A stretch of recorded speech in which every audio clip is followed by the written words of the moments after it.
Relief versus leverage, the delegation mistake keeping you overworked. I'm Kathy Belargin. Welcome back. Let's dive in.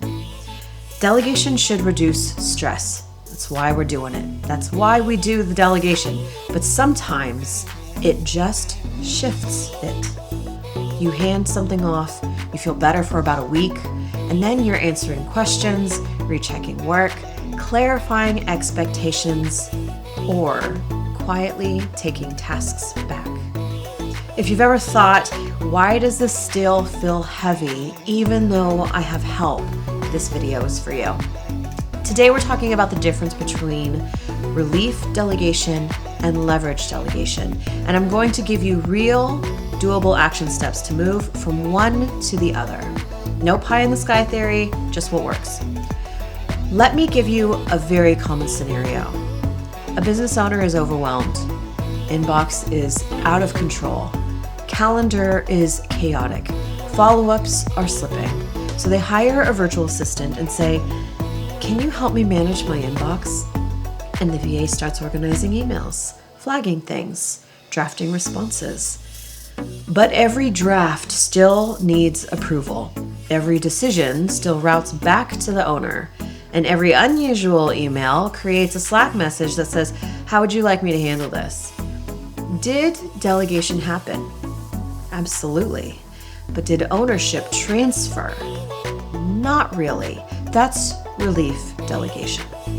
Relief delegation looks like this: dumping tasks, giving access without guardrails, hoping context transfers automatically, and keeping final decision authority on everything.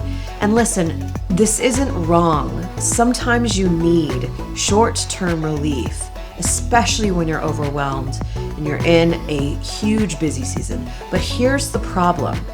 Relief delegation reduces workload. Leverage delegation reduces responsibility. And if responsibility never leaves you, you're still the bottleneck. You just have assistants carrying it. So what does leverage look like in real life? Let's start small. Not with a massive overhaul, not with a 20-page SOP. And here's a simple 3-step shift you can implement this week. Step 1, define the outcome, not the task. Instead of manage my inbox, try, our goal is, I only see emails that require strategic input or revenue decisions. That's an outcome. Now your VA knows the filter. Step 2, create decision boundaries. Write this down. What decisions can this person make without me? For example, for your inbox, can they schedule directly? Yes. Can they decline clearly misaligned requests? Yes. Can they answer frequently asked questions?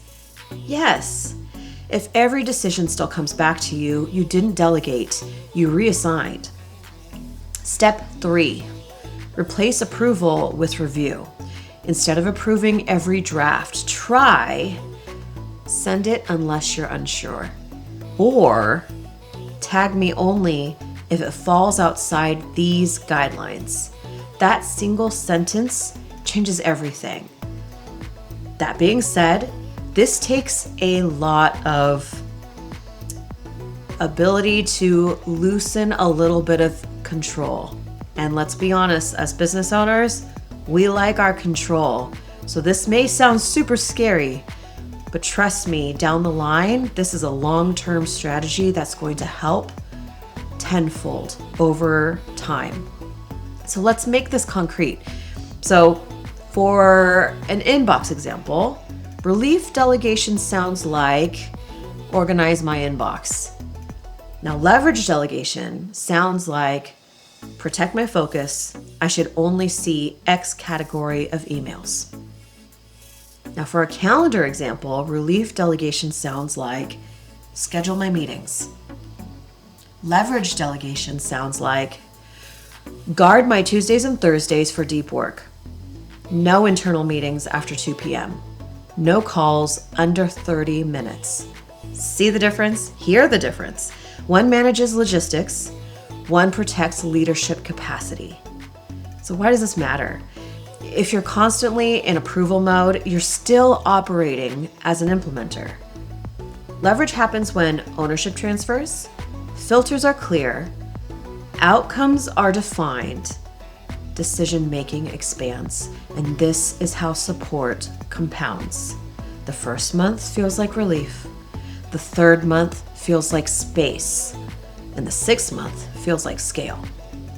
So if you're watching this thinking, I don't have time to redesign delegation, good news, you don't have to. Pick one category this week. Inbox, calendar, client onboarding, follow-ups, whatever you feel like you are the most bottleneck in that doesn't move the needle. Define the outcome. Set three decision rules. There we go. And remove yourself from approvals. That's it. One shift, not a reinvention. So relief delegation helps you breathe. Leverage delegation helps you grow. If support still feels heavy, it may not be because you need more help. It may be because ownership hasn't fully moved. And once it does, that's when leaders actually scale.